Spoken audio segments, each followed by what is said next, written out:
생겨나지도 않고 소멸하지도 않고 범도 아니고 영도 아니고 오는 것도 아니고 같은 것도 아니고 다른 것도 아니고 같은 것도 아니고 영기법을 가르치신 분 완전한 깨달음을 얻으신 부처님들 가운데 가장 훌륭한 설법자인 당신께 경의를 표합니다. 오늘은 이제 28페이지 바로 본문에 들어갑니다. 혹시 이거 더 필요하신 분은 나중에 끝나고 드릴 테니까. 아직은 많이 남았네. 네. 아, 오후에도 있죠, 그죠? 네. 자, 오늘 봅시다. 경문. 네. 거기에 보면 서분, 그 다음에 정신서 있고, 또 설법시처 이렇게 되어 있죠. 자, 여기까지 한번 머리 아프니까, 그거는 여러분이 보시고, 중요하다 싶으면 제가 이제 말씀드릴게요. 우리가 이제 서분을 공부합니다. 네.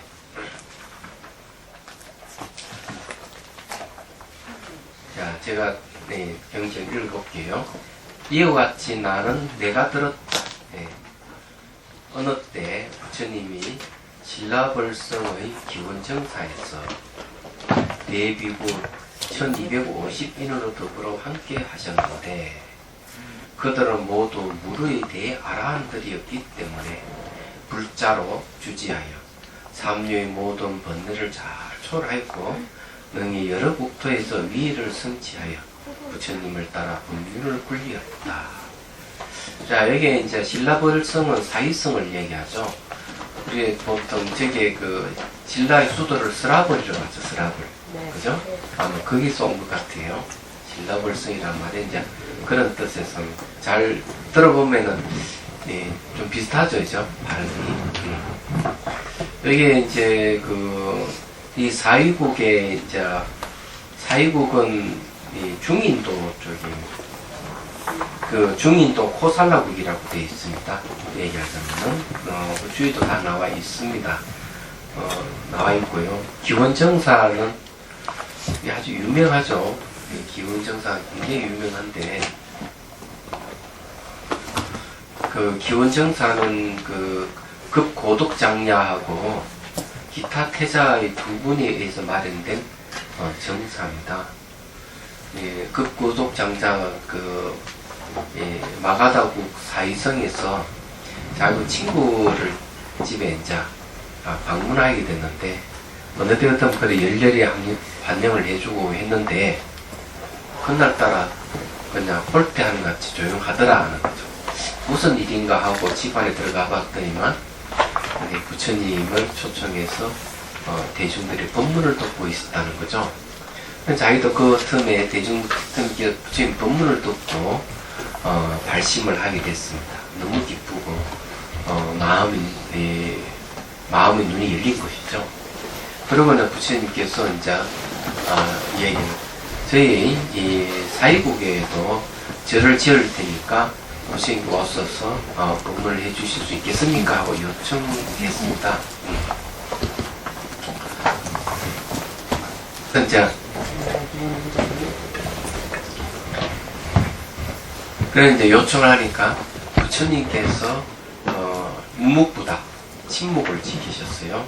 침묵을 지키는 것은 승낙한다는 뜻입니다. 그러고는 이제 자기 나라 사위국에 가서 이제 절터를 모색을 하는데 찾다 보니까 기타 태자가 소유한 땅이 좋더라는 거죠. 그래 이제 태자에게 땅을 팔아라 하니까 이 태자는 땅을 팔고 싶은 마음이 없었던 거예요.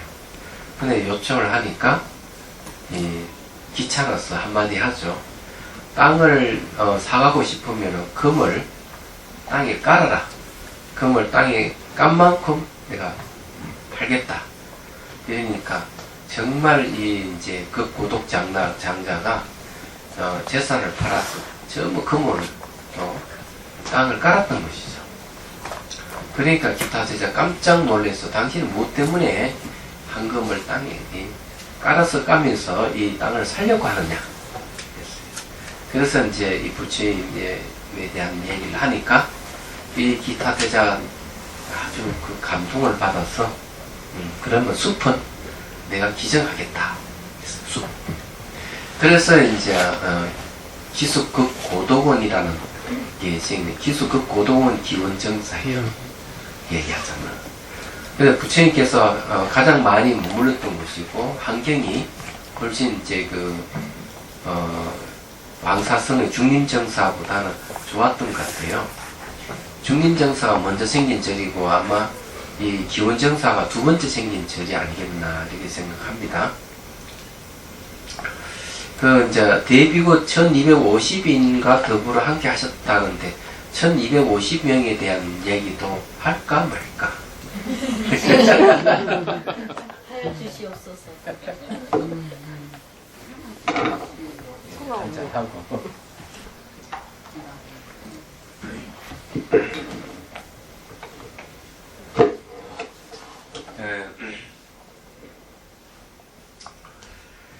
이 천여 명은 어떻게 생기는가 하면은 부처님께서 이제 가사파 삼명제를 교화를 하셨어요. 가사파 삼명제는 이제 벼화교도, 불을 섬기는 교도였습니다. 근데 부처님께 직접 찾아가서 이 세 명의 삼명제를 이제 교화를 했는데 그때는 이 왕사성, 그 마가다국에서는 이 가사파 삼명제는 아주 명망이 높은 종교인이었습니다. 그러니 부처님께서 이제 이분들을 교화를 하셨어요. 그 내용 중에 이런 게 있습니다. 찾아갔을 때 숙소를 어디에 두는가 하면은 어떤 동굴에 숙소를 정해줬습니다. 일부러. 왜냐하면은 이 젊은 사문, 그러니까 고타마 부타께서는 깨달은 신지 얼마 안 됐을 때예요. 그런데 대화를 해보니까 대단한 식견을 가지고 있기 때문에 조금 이제 마음이 불편했는가 봐요. 가습이. 그래서 이제 한번 혼이 나봐라 하고 동굴에다 숙소를 정해주는데 동굴에는 뭐가 있었는가 하면은 악룡이 있었어요. 동룡이라 해야 되나? 그래 이제 자리 잡고 있으니까 동룡이 나타나서 이제 시비를 걸면서 죽이려고 했던 것이죠. 입에서 불을 뿜으면서. 그러니까 이제 부처님께서 바루를 꺼내서 바루에다 이제 동룡을 가다보니까 조복을 시켜버린 거죠. 그래서 이제 그다음 아침에 보니까 살아있으니까 이제 깜짝 놀란 겁니다. 그래서 이제 그 가습과 이제 대화를 나누면서 교화를 받아서 이제 제자가 됐죠. 그 가섭 삼형제에 딸려온 그 제자들이 1000명이나 됩니다. 그래서 여기에 이제 유명한 산상설법이 있습니다. 지금도 이제 인도 그리고 지금에 이제 가야죠. 가야 지방에 가면은 뭐가 있는가 하면 부처님의 대탑이 있어요. 거기 이제 부처님 깨달으신 곳이죠. 얘기하자면은 대탑이 있는데 거기에서 그리 멀지 않는 곳입니다. 멀지 않는 곳에 상두산이라는 산이 있어요. 상두산이라는 게 뭔가 하면은 코끼리 머리를 닮은 산이 있습니다. 가면은요. 제가 직접 그것을 봤어요, 제가.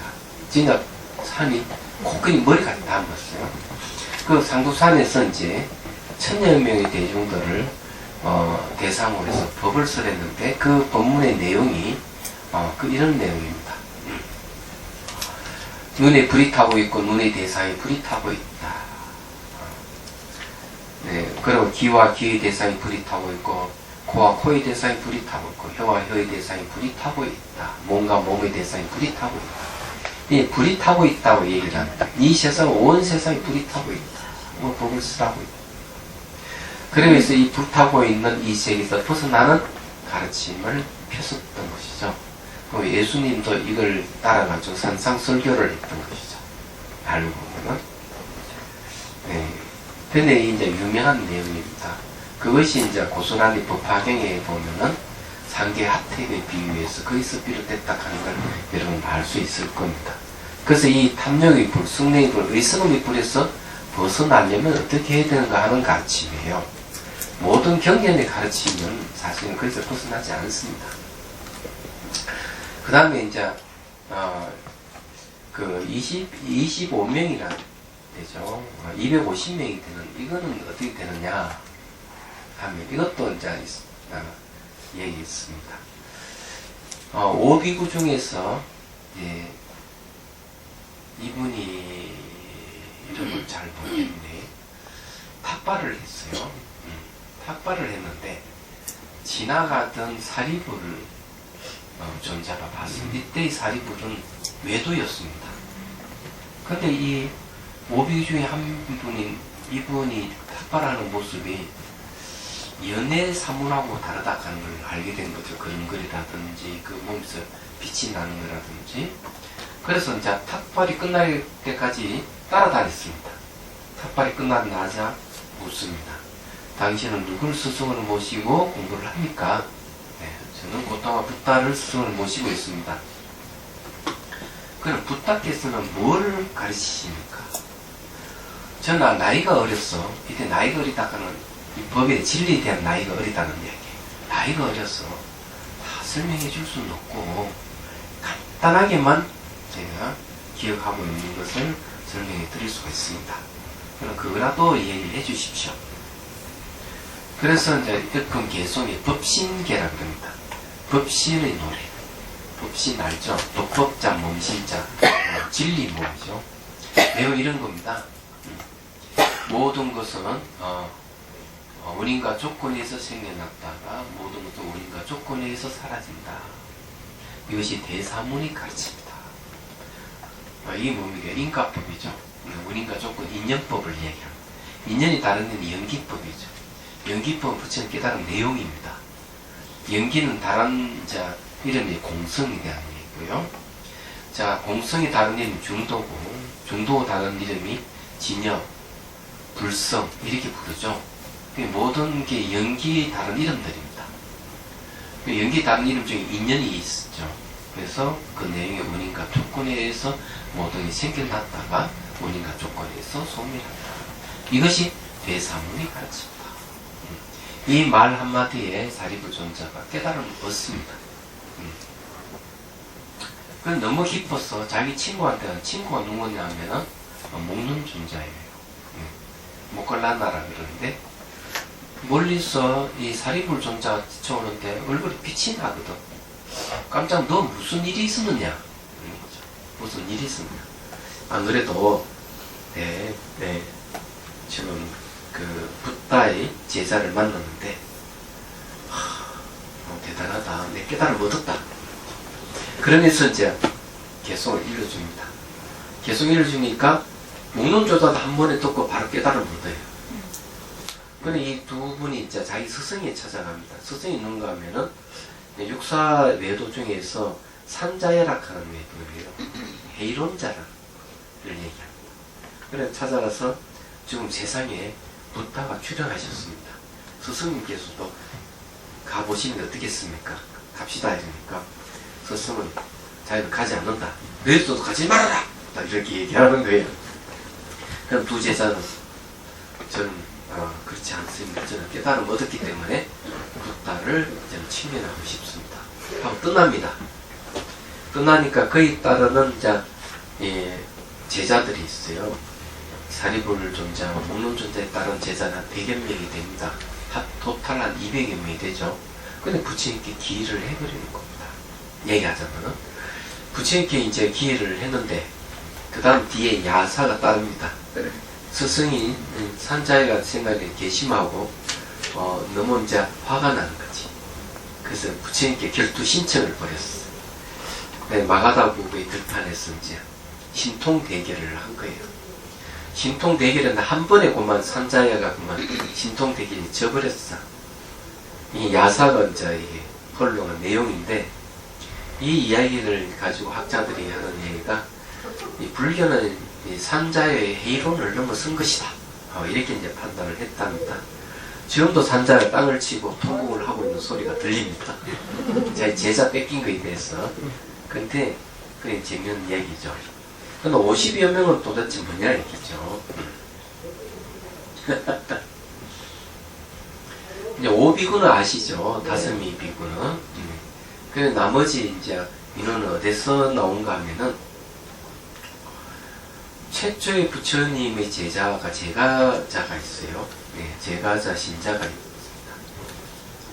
야사락하는 청년이 있는데 아주 부잣집 아들이야. 어느 날 진탕 놀고 먹고 그냥 이 가물을 즐기고 그렇게 친구들하고 이제 그렇게 이제 했단 말이에요. 그래 자고 일어나 보니까 그 시녀들이 자는 꼴을 보니까 너무 허무한 거야. 부처님도 그런 경험이 있었죠. 인생이 너무 허무한 거지. 그래서 이제 그 새벽에 일어나가지고 그 가무가 끝나고 난 뒤 시녀들을 보고 너무 허무함을 느껴서 이제 뛰쳐나와서 이제 들판을 헤매요.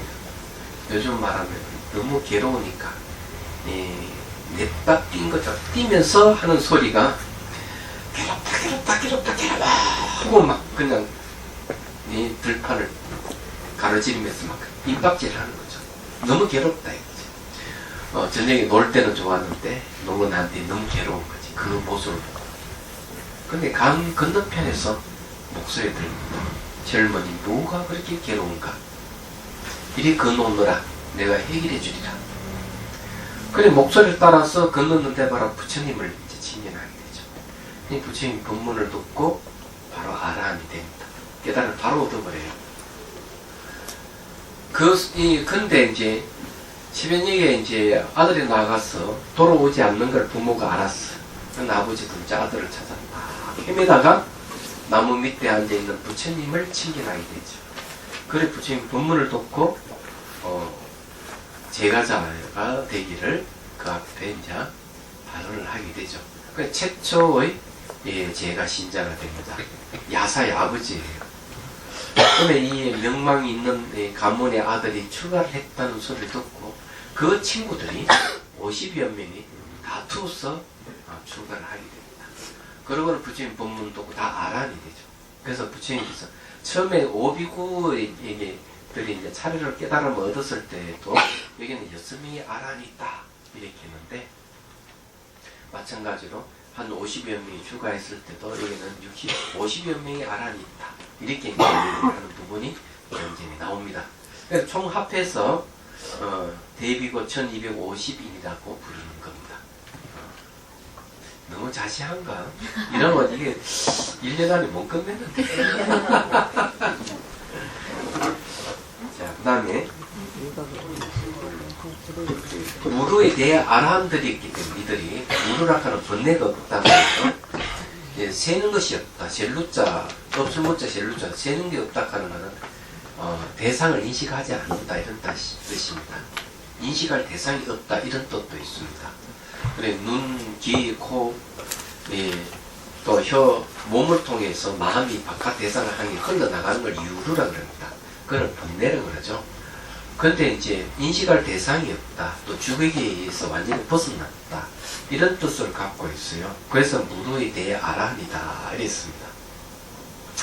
아라한은 수다와 사다 안남 아라한 성인이 경지에 이르는데 욕계, 색계, 무색계를 벗어났습니다.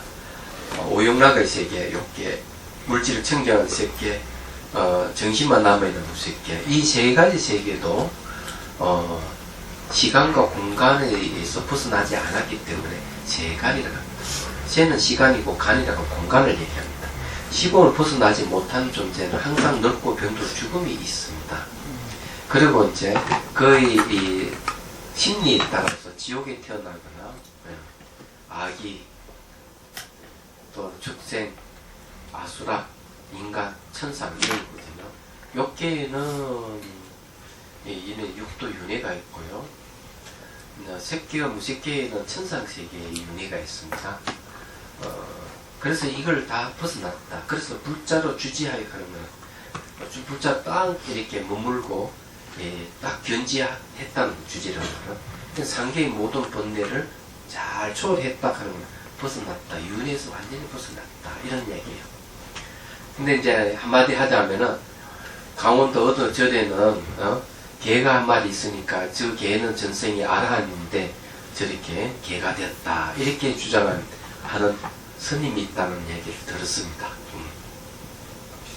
도대체 그 스님은 불교를 아는 잔지 모르는 잔지 알 수가 없어. 뭐 전도함 지내면 뭐 몇천만 원 들어서 전도한다고 이렇게 하는데 도대체 그런 식견을 갖고 어떻게 제대로 죽은 자를 전도하는지는 알 수가 없습니다. 전생에 아라한이 개가 될 리가 없습니다. 왜? 개는 축생인데 아라한은 벌써 욕계시킨 무식계를 벗어나버렸어요. 육도 윤회를 하지 않는 존재입니다. 그러니까 그거 하나만 보더라도 영털이라고 하는 것을 알 수가 있는 것이죠.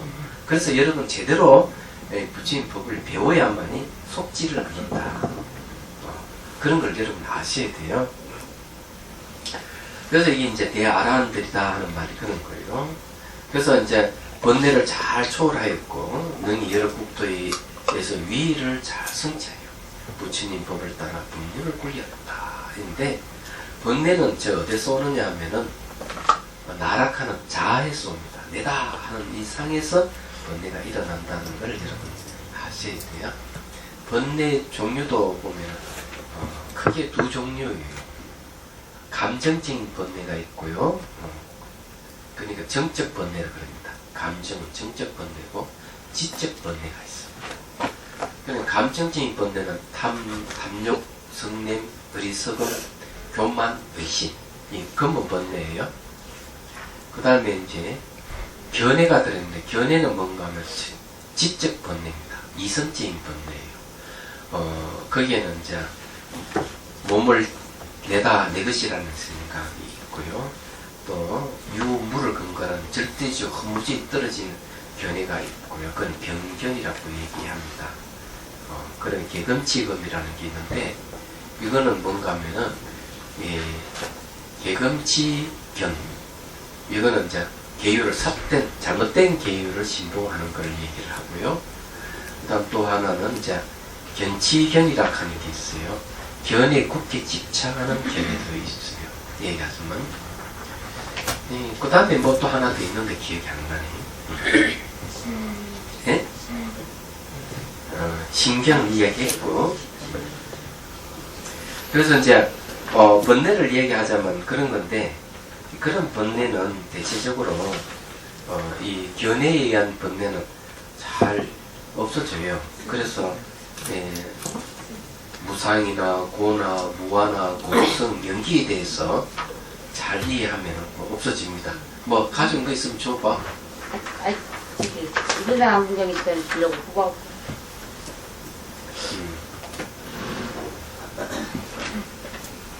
나왔네. 금치견. 금치견은 개금치견은 똑같은 건데.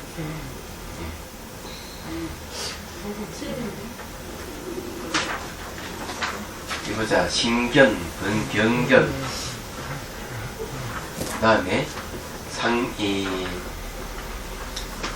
금치견, 개금치견, 도견이 다 안 나왔구만. 같이 안 하자고? 이건 이제 부정확해. 이건 잘 가져왔네. 저번에 일어나는 문장 그러더라고. 맞아. 이거 필요한 거예요. 내가 이걸 뽑아놓은 거 있는데,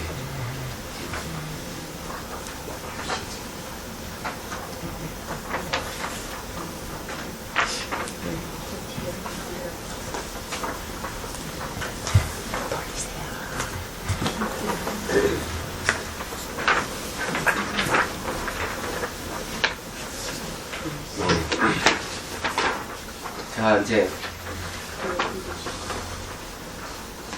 그렇고 이제 그냥 공부를 하겠습니다. 이게 하나 제대로 빠져 있는데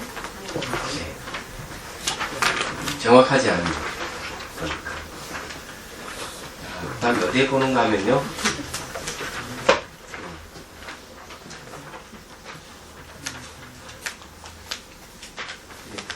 30페이지 넘어갑니다. 여기 아란들의 이제 이야기까지 했죠. 자, 또한 이들은 수행의 힘이 미묘하여 다 유축을 감내할 만하며, 유축이라고 얘기하는 것은 이제 부처님께서 입적하시고 하실 때 제자들에게 이제 부축한 게 있어요. 그런 걸 다 감내할 만하다. 계율을 엄정히 지니어 욕계, 색계, 무색계 모범이 되고 응신이 무량하여 중생들을 제거하여 해탈하게 한다. 응신이 무량하다고 하는 것은 중생을 그에 따라서 몸을 놔두어서 해탈케 한다는 중생들을 미래 중생의 번뇌까지도 다 소멸하여 가지가지 고통의 세계에서 벗어나게 하는 훌륭한 수행자들이었다. 자, 여기에 이제 그 번뇌를 이제 중생의 번뇌 이러는데, 이 번뇌는 이제 제가 정적 번뇌와 지적 번뇌를 가지고 이제 얘기를 했죠. 이 두 가지 이제 번뇌가 있다 이러는데, 주위에서도 또 재밌는 얘기를 했네요. 번뇌도 또 두 가지를 또 나눕니다. 이 구생기 번뇌와 분별기 번뇌를 나눠요. 자, 구생기 번뇌는 뭐냐면 선천적인 번뇌인데, 가만히 있어 막 망상이 올라오는 게 있죠. 막 생각이 올라오는 건 이런 건 전부 다 구생기 번뇌고요. 내가 생각을 일으키는 거 있어요. 생각을 내가 의욕을 일으켜서 뭐 어떻게 하겠다 계획을 하고 막 하는 거는 분별기 번뇌라는 거, 후천적인 겁니다. 이 분별기 번뇌는 얘기하자면은 바로 이 견해에 속하는 지적 번뇌에 속하고요.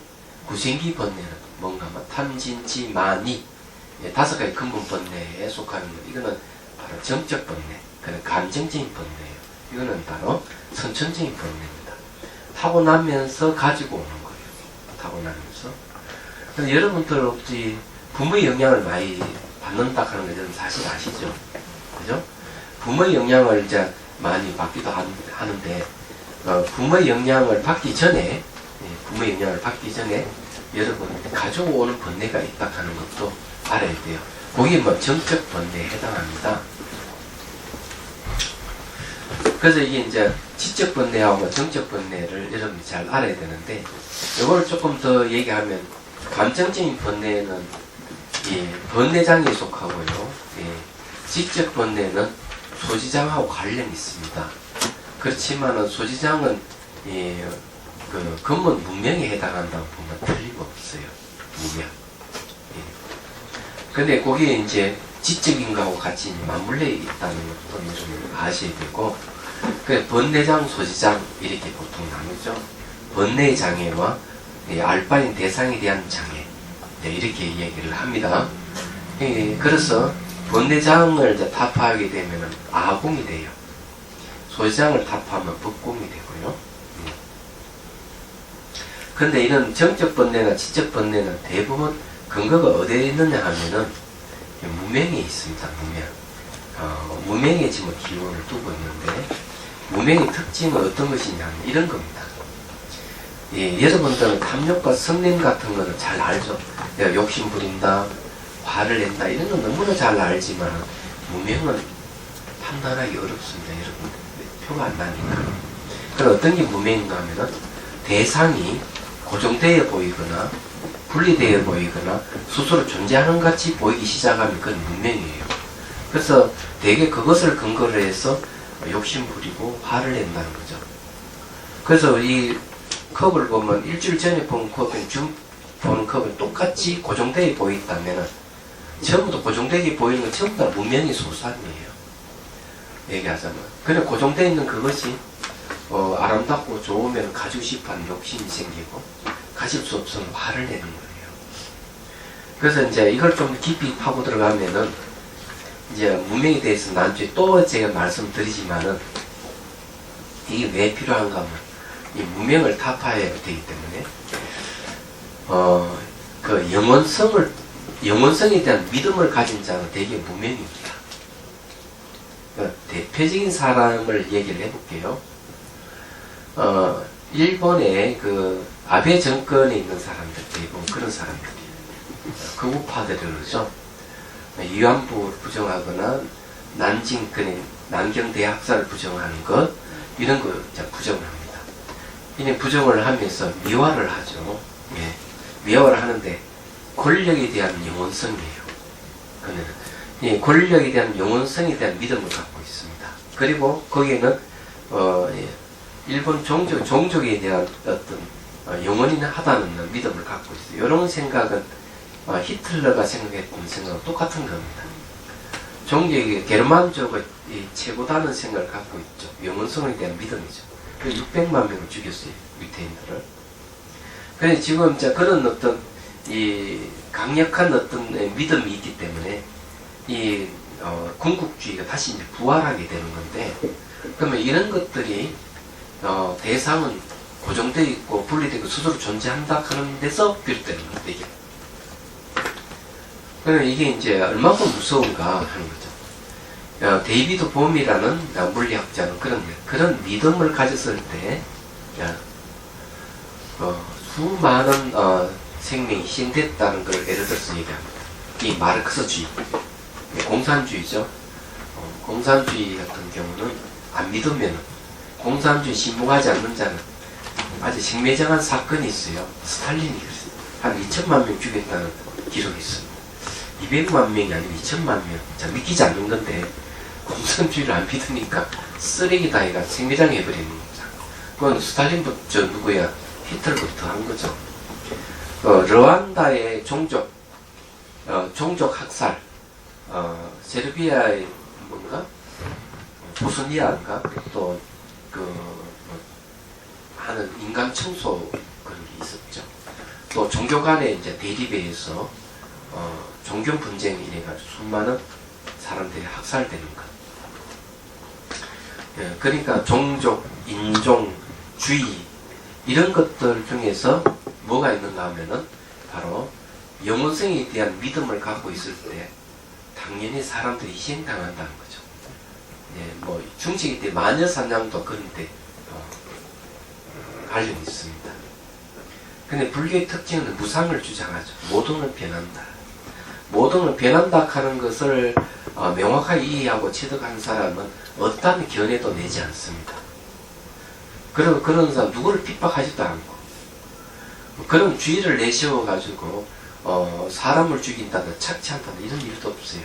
변한다 하는 것은 소유할 수 있는 게 아무것도 없기 때문에 집착이 떨어져 나가죠. 그러니 무상의 다른 이름이 연기고 공성을 얘기한다. 내재하는 게 비어있다는 것이죠. 그런 입장에서 얘기하는 겁니다.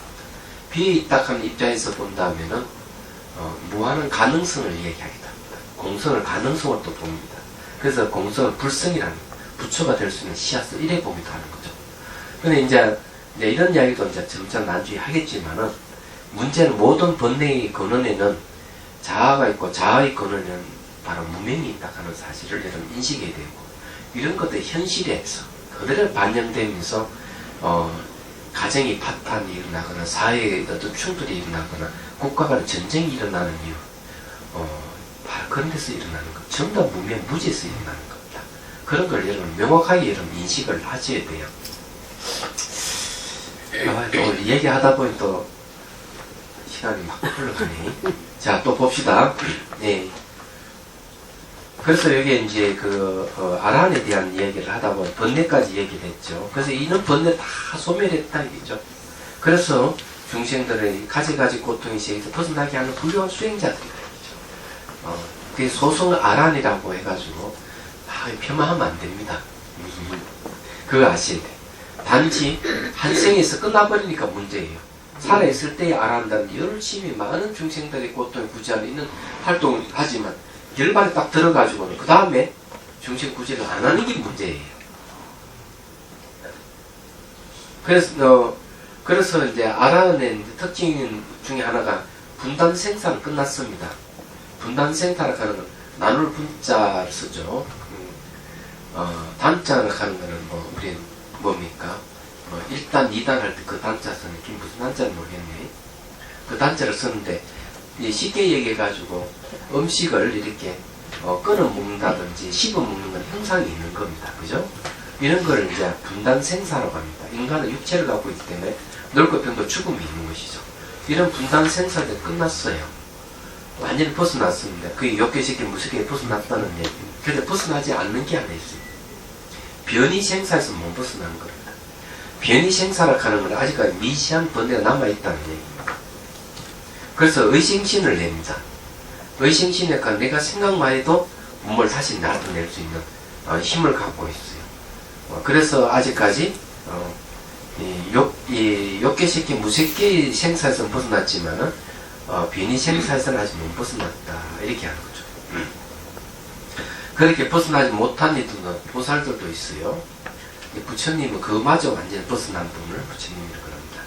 자, 그 다음에 이름을 한번 보죠. 31페이지 넘어갑니다. 그 이름은 대지 사리불가 마하목건능가 마하부치라와 부르나 미다비자와 수보리와 우파니 사타 등이 우두머리가 되었다. 사립을 목론존자 다 나왔네요. 사립은 지혜제이고 목론존자는 신통제이고 그러죠. 그 다음에 부르나 미다비자라는 부르나 존자인데 부르나 존자는 중간에 딱 나올 거예요. 예. 그래서 이제 이런 이들이 전부 다 우두머리가 되었다. 또 수많은 벽지불과 무학과 벽지불이라는 것은 뭘 얘기하는가 하면은 독각이라 하기도 합니다. 독각. 요즘 말하면 작은 부처님. 부처님은 이제 성함을 부르면 큰 부처님이고 벽집은 작은 부처님이에요. 영각이라 하기도 하고요. 그런데 이건 서성 없이 12연기를 사회에서 깨달으신 분을 얘기합니다. 보통 아라는 무학이라는데 무학은 그 성문이라 하죠. 성문은 뭔가 하면 소리 성자 들을 문자 듣잖아요. 말 그대로 부처님 음성 그냥 본문을 듣고 깨달은 일을 얘기합니다. 그래서 성문이에요. 성문이 말은 참 좋아요. 들어서 바로 깨달았다 이런 뜻입니다. 그래서 성문 그냥 본문 듣고 바로 깨달으면 다 성문이에요. 근데 거기에 보리심을 갖추면 보살이고 네. 그런 겁니다. 그래서 수많은 벽지불과 무학과 초신자들이 모두 부처님이 초소에 모였으니 마침 그날은 모든 비구들이 여름 안거를 마치고 자자하는 날이었으며 시방의 보살도 이날을 기하여 의심스럽던 것을 묻고 해결하려고 부처님을 공경히 받들며 비밀한 뜻을 알려고 했다. 자자가 뭐냐면요, 상객 수행 끝나고 난 뒤에 대중들이 모여가지고 대중 앞에 자기 허물을 갖다가 쭉 고해 성삼에 바치는 걸 얘기합니다. 그때 부처님도 탁 일어나서 이렇게 얘기를 하죠. 율장이 나옵니다. 제자들이 이렇게 한절 살동 동안에 저에게 허물이 있으면 말씀해 주십시오. 자기 허물이 있으면 말해달라고 얘기합니다. 그러니까 쭉 세 번 이렇게 하고 아무 제의가 없으면은 청정해졌다는 걸 알 때는 안 끊는 거죠. 그래서 부처님 위에 아팠던 10대 제자들에가 처음 다 안거했던 애들 일어나서 자기 허물에 대해서 말해달라고 대중에게 얘기를 합니다. 그럼 그때 뭐 누가 당신은 어떤 허물이 있습니다 이렇게 얘기하면은 그이는 숙지하고를 반성하는 그런 내용들이에요. 자자락하는 말이 그런 뜻입니다. 자자와 짝을 이루는 게 또 하나 있죠. 포살이라는 게 있습니다. 파리사타 하기도 하는데 포살은 어떻게 하는가 하면은 보름마다 모여가지고 포살을 합니다. 그래서 한 분의 계사를 초청해서 계사 스님이 법상에 올라서 법을 낭송을 하게 되면은 그 밑에 있는 모든 분들이 그 계율을 낭송을 듣고 자기가 보름 동안 혹시 잘못 저지른 거 있는가 반성하는 것이죠. 얘기하자면 그래 반성하고 자기 잘못이 있으면은 대중 앞에 제가 이런 잘못했습니다 하고 참여하거나 뭐 그래 큰 건 아니면은 그냥 한 분에게 내가 이런 잘못했습니다 얘기가 끝나는 것도 있고 그냥 부처님께 전하는 참여하는 것도 있고 그렇습니다. 그래서 이 보름마다 포사라는 게 매우 중요한데 자비성사는 한 달에 한 번 합니다. 나중에 기회 봐서 대중들이 많아지면 보름마다 한 번씩 할 생각도 하고 있는데 포사를 하는 건 참 중요해요. 그래서 제가자의 포사는 분만경 포살이거든요. 포살계입니다.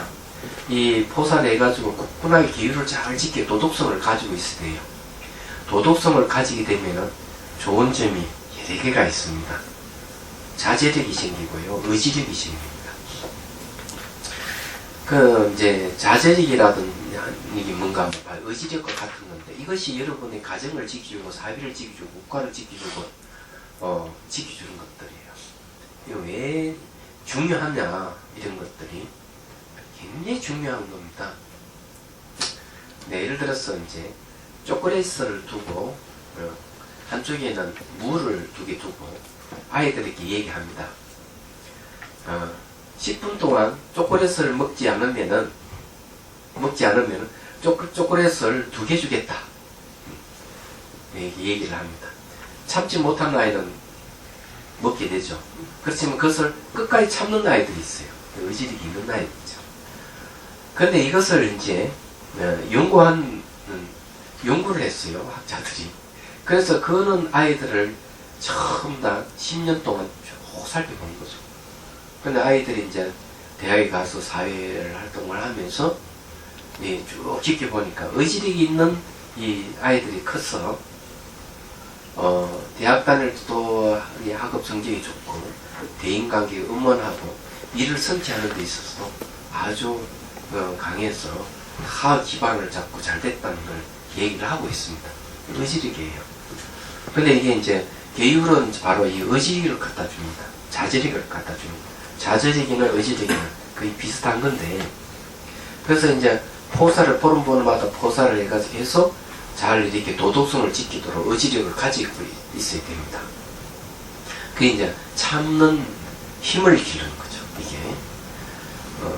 그래서 여러분들 이제 혹시 포살에 참여하실 분은 아시죠? 초하루 때 오십시오. 요번에 3월 1일 날이 우리 100일 수행 해야 하는 날입니다. 그날 포살이 있습니다. 2월 1일입니다. 포살 날이에요. 3월 1일로 바뀌었어요. 네. 100일기도 해야 한다. 네. 바꾼 이유가 궁금하죠? 늦게 출발하는 사람들이 있어서 그분들도 100일을 채우기 하기 위해서 일주를 늦췄습니다. 하여튼 이제 이 자자와 포살은 그런 뜻이 있어요. 근데 이게 우리 절에 있는 절집의 이렇게 체계는 잘 갖춰져 있습니다. 자자가 있고 포살이 있고 참 잘 돼 있습니다. 언제 기회하고 서울에서 한번 이 포살을 한번 해야 되는데, 자, 그래 하여튼 그렇습니다. 보살들도 다 모여들었다 그랬습니다. 자, 32페이지 넘어갑니다. 그때 여러께서 자리를 펴고 편안히 앉으시어 모인 대중들에게 심한 이치를 펴 보이시니 법년에 참석했던 청년들은 위중에도 듣고 가릉빈가의 묘한 음성 시방세계에 들어와였다.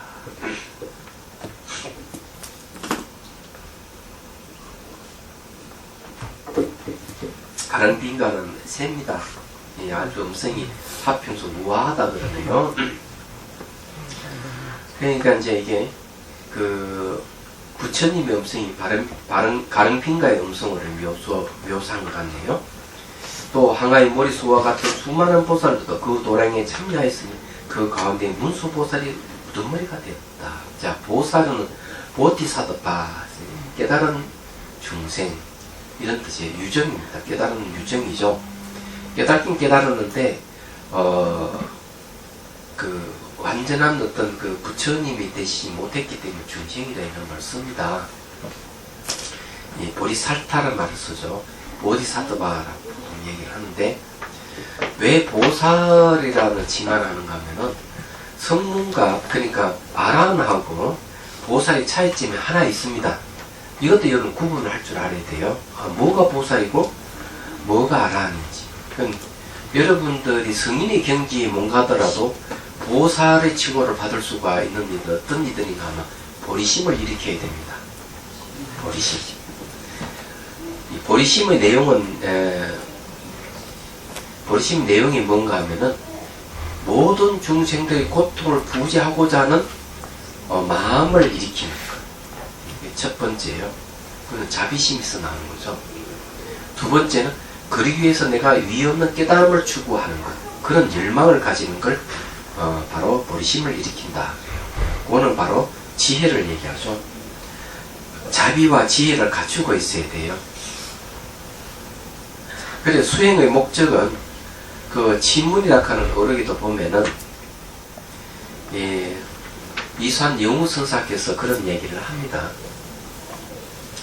깨달음은 생사에서 벗어나기, 생사 고통에서 벗어나기 위한 하나의 법칙이 지나지 않는다는 거죠. 깨달음이라. 깨달음이 목적이 아니라 생사고에서 벗어나는 게 목적이에요. 생사의 고통에서 벗어나려면 깨달음을 얻어야 된다는 거죠. 깨달음하는 법칙과 같다. 우리 목적은 생사고에서 벗어나는 걸 얘기합니다. 이런 생사고를 벗어나는데 도움을 주는 도우미가 바로 보디서ttva 보살입니다. 얘기하자면 그게 중요한 거죠. 한 생이 아니고 다음 생도 그 다음 생도. 그래서 보살들은 열반에 머물지 않는다. 열반에 머무르면 중생 구제를 할 수가 없어요. 그 열반에 머물지를 않습니다. 열반에 머물지 않는 건 중생에 대한 자비심 때문에, 연민심 때문에 열반에 머물지 않는 거죠. 이 세상에 와서 중생을 구제하더라도 이 세상에도 머물지 않습니다. 왜냐하면 이 세계가 환영인 줄 잘 알기 때문에. 그거는 지혜입니다. 환영인 줄 아는 걸 지혜라고 합니다. 지혜가 있어서, 반야지혜가 있어서 이 세상에 머물지 않고 중생에 대한 큰 열민이 있기 때문에 열반에 머물지 않는다 그런 겁니다. 그런데 대성의 열반을 일체법 열반이라고 합니다. 일체법 열반. 네. 그런 한경이 나오는 이야기인데, 그래서 이제 이게 보살이에요. 그러니까 여러분들도 보살이 될 수 있는 거, bor심을 일으키면 보살이 될 수 있습니다. 그래서 이게 이제 아라한하고 보살의 차이점은 연민을 가지고 있느냐 안 가지고 있느냐의 차이점이에요. 작은 연민이 아니고 큰 연민. 작은 연민은 상대의 괴로움을 구제할 수 있는 힘이 없어요. 그냥 참 안 됐다는 연민심을 일으킬 정도인데, 큰 연민은 그 사람이 고통이 벗어날 수 있도록 힘을 쓰는 겁니다. 직접. 그래서 연민도 말이죠. 자기 힘이 안 되면은 기도를 해주고, 좀 힘이 닿으면은 고통이 벗어날 수 있는 인연을 지어주고, 좀 더 힘이 세면은 직접 그 사람을 구제하는 게 좋은 일이죠. 얘기하자면. 직접 못하면 간접으로라도. 근데 이 세계는 연민이 필요한 시대예요. 그 스테판 에셀이라는 사람이 있죠.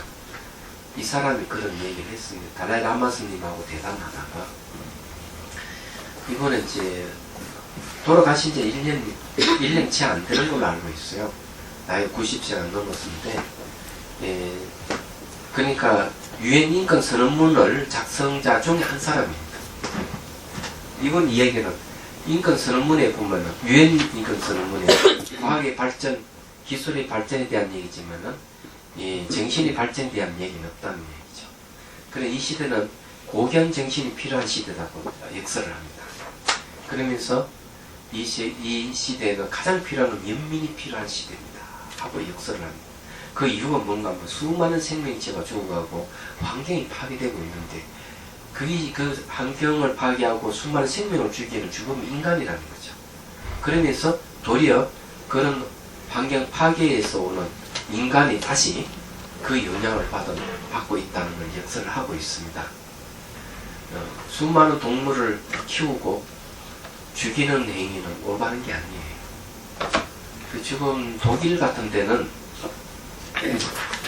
저작년까지만 하더라도 독일에서 채식주의자가 약 50만 명이 불과했는데 2년이 지난 지금은 600만 명으로 늘었답니다. 그 인터뷰 중에 하나가 뭔가 하면은 수많은 동물을 키우고 죽이는 걸 봤을 때 정말 우리가 고기를 먹었어야 되겠느냐 하는 반성이 일어난다는 인터뷰 기사를 봤습니다. 근데 그 말이 맞는 거거든요. 모든 존재가 서로 상호 의존 관계가 있다면 절대로 생명체, 그걸 생명체를 불교에서 유정이라고 합니다. 유정. 이설유자의 적자. 유정을 뭔가 하면 지각이 있는 존재. 지각이 있는 존재는 전부 유정이라는, 다른 말로 중생이를 얘기하는데, 얘기 그런 얘기예요. 수많은 생명체를 죽이는 거, 이건 옳지 않다는 것이죠. 말하자면. 그리고 거기에서 오는 이산화탄소가 바로 지구 온난화의 주범 중에 하나예요. 화석연료를 많이 쓰는 것도 그렇지만 근데 그런 것들이 전부 다 탐욕과 성냄인데 그 이면에는 뭔가 무지가 있죠. 모든 존재 상호 오존하고 있던 연기에 대한 무지. 이것이 이제 문제예요. 그래서 제가 그 전에 한번 얘기했죠. 클라우드 아틀란스라는 영화에서 네. 주인공이 눈물을 흘리면서 하는 이야기. 예. 모든 존재 상호 오존 관계에 있다면은 생명을 가두고 착취하고 죽이고 자유를 빼앗는 것은 옳지 않다. 바로 이게 바로 연기를 역설하는 가르침이죠. 그 불교 영화입니다. 클라우드 아틀란스는 꼭 보세요. 주인공이 6번 환생을 윤회를 바탕으로 해서 불의에 저항하는 부처님 가르침을 그대로 실천하는 내용이에요. 좀 어렵습니다, 내용이. 근데 알고 보면 굉장히 쉬워요. 3시간짜리 영화예요. 작년에 이 영화가 나왔다가 사람들 대중의 호응을 못 받았는데 그만큼 영화를 보는 안목이 없다는 얘기지. 선생님 그러면 요즘 도리독감 때문에 괜찮은 닭들도 지금 다 죽이고 살처분 이렇게 하는 거예요. 선생님 어떻게 해요? 그 근본은 건 매우 어려운 질문이에요. 그거야 안 돼. 애초 처음부터 안 키웠으면 참 좋았을 텐데, 그죠? 살처분하는 게 참 안타깝습니다. 이 살처분하는 거는 이제 그 오염을 막기 위해서 만약 사람에게 이 오염되고 이런 것이 아니라면 살처분하는 게 아니라고 봅니다. 사람에게 감염해 사람에게 피해를 주기 때문에 그렇다면 어떤 타당성이 있다고 보는 거고요. 근데 그것이 다음에 또 뭐 닭이라든지 오리를 키우기 위해서 죽여야 된다고 한다면 그건 올바른 건 아니라고 봅니다. 제가 보기에는. 그래서 사람에게 피해를 주기 때문에 그게 이제 사람에게 전염이 될까 싶어서 그렇다면은 문제가 또 발생하거든요. 그랬을 때는 어쩔 수 없이 죽여야 되겠죠. 살처분을 해야 되겠지만은 그게 이제 제일 좋은 방법은 격리시키고 자연사하도록 내버려두는 게 제일 좋은 방법입니다. 정말. 그래서 동물을 키우는 법이 아니에요. 맞아. 지금 살아있는 것도 막 같이 죽이니까 안 걸리지도 않은 거를 다 같이 막 죽이니까 그걸 그렇게까지 굳이 할 필요 없을 그거 할 필요가 없겠죠. 그죠? 네. 조금 더 기술이 발달하면 살려주는 쪽으로 해야 되겠죠. 그죠? 근데 실질적으로 예방주사를 놓고 할 수가 있어요. 할 수 있는데 살처분하는 이유는 뭔가 하면 경제적인 문제입니다. 돈이 적게 들기 때문에 그렇습니다. 그래서 사실은 생명 입장에서 봤을 때 살처분을 해서는 안 되죠. 그런 경제성을 따지고 이런다면 그냥 인간이 먹거리로 이제 보기 때문에 이제 문제가 발생하는 거죠.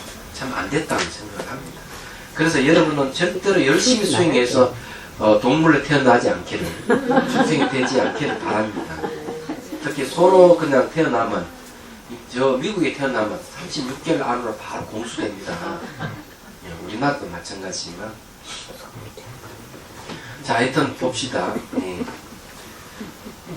이제 이게 어떻게 얘기하다 보살과 아라한의 차이점을 얘기하다 보니까 그것까지 갔죠. 그래서 연민이 매우 중요하다 하는 거죠. 그래서 달라이 라마 스님이 그런 얘기를 합니다. 당신 말이 맞습니다. 연민에는 책임감이 따른다. 이런 말이 있는데 이게 중요한 말이에요. 연민이 왜 책임감이 따르는가 하면은 자비할 때 비익하는 건 연민인데 연민의 특징이 뭔가 하면 상대의 고통을 빼앗아 없애준다. 이런 뜻이 있습니다.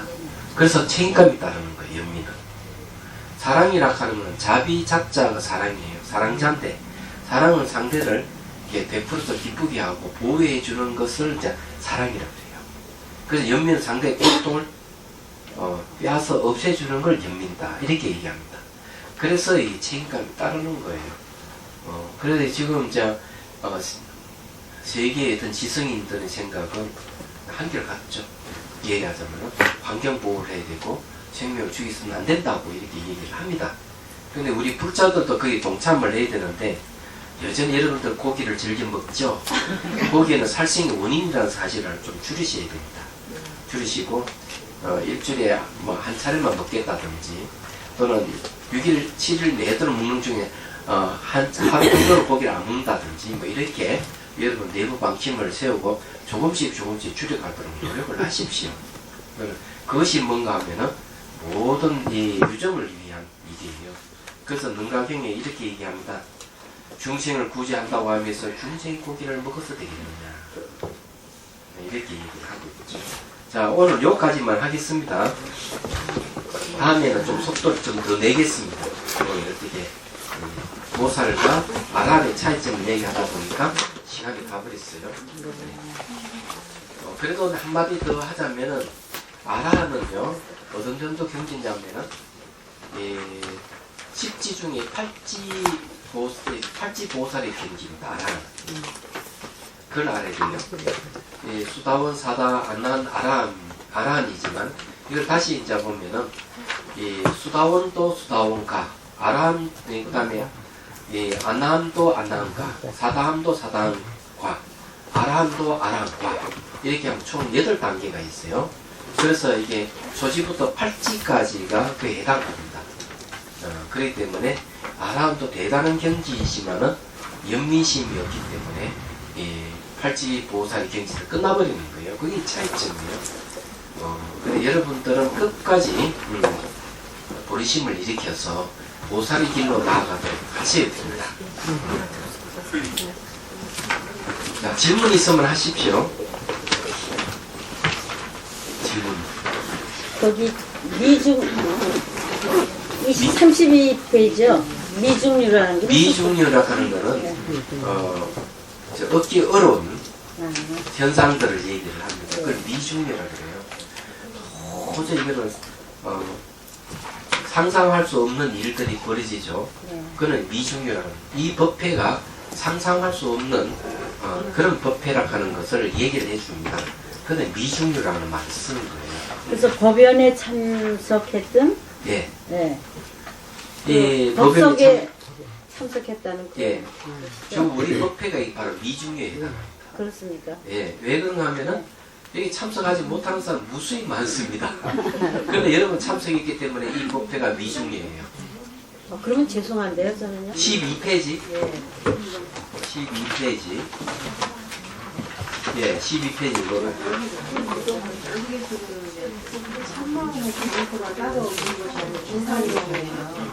대상에 따라 생활하는 것이 아닌 것을 그렇게 깨우쳐 주신 내용이다. 이게 좀 비슷한 정리에 붙어 12페이지 어디에요? 중간에 마음과 이거에다가 진심과 진견 이거에다가 마음과 보는 성품의 참다운 모습은 바로 드러내 보이다. 고의에 참마음은 방소가 따로 있는 것이 아니요 대상 따라 생멸하는 것이 아님을 깊이 깨우쳐 주신 내용이다. 예. 그 이제 상주진심이라 하는 걸 이제 항상 하는 참마음, 방소라 하는 건 방향과 초소가 없다 이게. 방향과 초소 따로 어디에 있는 게 아니에요. 그래서 어떤 실체성이 있는 어떤 자아라든지 실체가 아니라는 얘기입니다. 어떤 뭐 어느 자리에 머무르다든지 뭐 그런 게 아니라는 거예요. 참마음. 그리고 이걸 대상 따라서 막 생멸하는 것도 아니다는 거죠. 생멸하지 않는다 하는 것은 불생불멸하다는 거죠. 그 내용 비어 있다는 이야기입니다. 예, 비어 있기 때문에 비어 있는 거는 생도 없고 멸도 없는 거죠. 그리고 이거는 비어 있기 때문에 주관 객관이 없어요. 주객이 없기 때문에 대상 따라 마음이 생멸하는 게 아니라는 거예요. 그리고 우리 마음의 본성을 얘기해요. 그 본성을 얘기해요. 또 뭐